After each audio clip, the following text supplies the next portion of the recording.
here only because you were aiding others. The original Watchers, too, were selfish. They wanted the knowledge for its own sake, not as a tool to be used. And that attitude triggered the virus.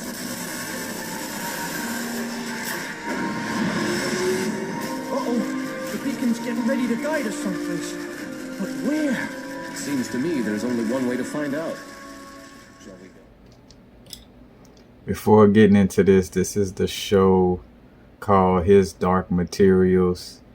I mean, there's multiple little gems in here. And of course, you always got to safeguard your subconscious from the, trickery or, the half-truths or the switch-arounds where, they make certain people look evil that may not be, or certain people seem like heroes that may not be. So, of course, you got to be aware of that. But just giving that little a little intro. And also, though, what it's about to talk about is a knife being made. Now, of course, this also taps into the energy of Vulcan or Hephaestus, and I forgot the god name in the Kemetic pantheon.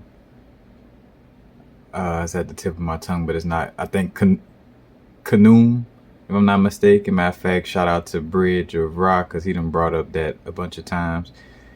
But forging this knife, and what makes these movies more educational just as much as it's made for entertainment, is when certain esoteric symbols, and it kind of just changes or broadens the the perspective, or broaden what you learn from watching something that is in essence made for entertainment. But anytime somebody bring up a knife or a sword in a movie, you could just automatically attach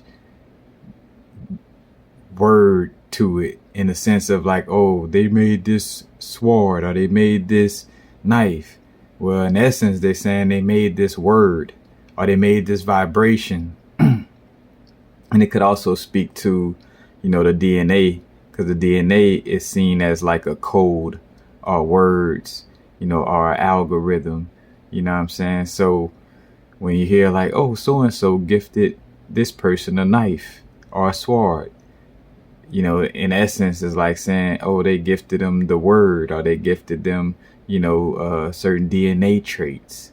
What I'm saying? There's multiple layers to it when you kind of got that awareness of the symbols. What I'm saying? And before letting this roll, in which they bring up how this knife is created and put in a tower, which in essence kind of connects with the Tower of God, or like climbing up our spine, getting to the pineal gland, opening the first eye in essence. But you'll notice that they have an angel, or what's depicted as an angel with wings, on the knife. And again, a knife being connected, knife, swords, connected to words, and angelish, or English, this language, what I'm saying, is angel-ish, coming from like, a quote unquote angel or angle of light. But let's let it roll. I'll speak on anything else out. A guild of philosophers became curious about the bond between the smallest of atoms. Alchemy. Changing base metals. I gotta stop it again. Alchemy, turning lead to gold, Well, basically lead is a atom, And I even mentioned that before. Like sometimes I forget that even though we call it an element and give it a name, in essence is just, an atom with a certain amount of neutrons, electrons, and protons, And an atom is a whole world. Our element is a whole world, So it's like changing a world to another world. You know, like you changing lead to gold. That's like changing one world into a whole new world. You feel me? Just to kind of put it in perspective.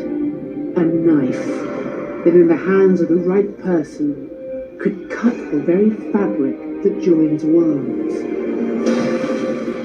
They christened A knife that can cut through the fabric of worlds, aka saying certain words or having a certain DNA lineage that could cut through the fabric of worlds. that person the bearer, and the knife they called the subtle knife. Subtle worlds. The guild built a tower in the city of Chittagazze.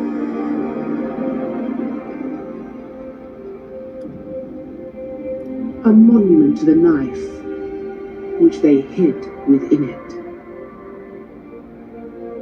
They kept its powers secret, but had a choice.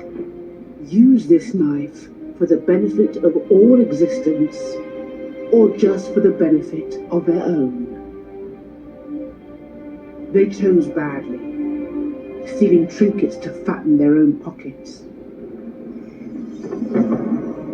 A strange, evil force crept out from the shadows. Spectres.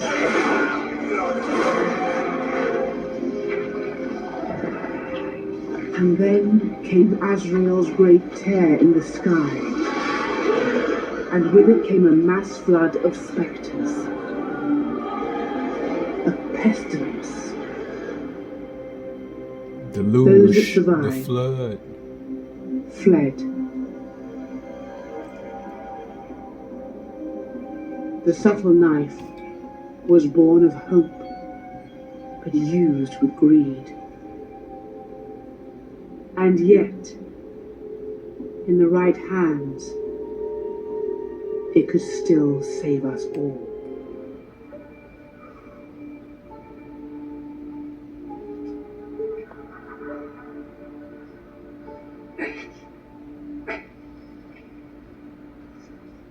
Relax. You're gripping it too tight. Everything points to quieten your mind. I saw something. Like thin strings that were almost invisible, but felt them connect with the knife. Yes. And that's also in essence kind of like, again, like the another show called Wheel of Time, where basically, you know, they got these threads that the Aes Sedai are connected to that in essence, you know, help them to manipulate certain elements. This time, don't lose sight of those strings. For each string is an opening into another unique world. Slide the knife into them and down. Make a cut. You'll feel a powerful resistance.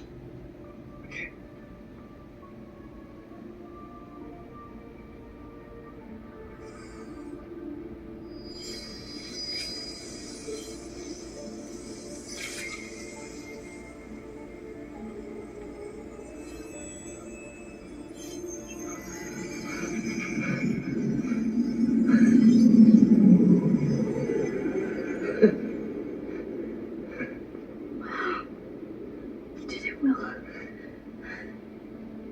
Now you must learn to close.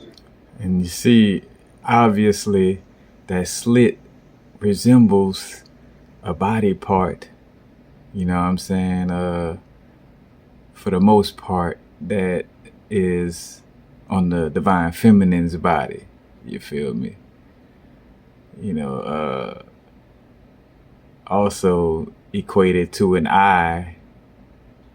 If you think about the story of Indra, where because he was like, he ended up sleeping with one of the yogi's wives, and the yogi was like, since you like vagina so much, I'm gonna put a bunch of them on your body, you know what I'm saying? But in the, you know, most pictures depict that though as eyes on his body.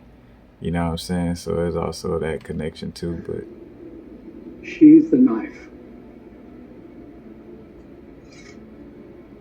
For this, you need to put your soul into your fingertips. Touch very delicately until you feel the edge. Then pinch it together. it's like Reiki or Qigong right there. Putting the chi or soul into his fingertips. Closing the portal. It's gone. That was easy. You're a fast learner. Much faster than I was.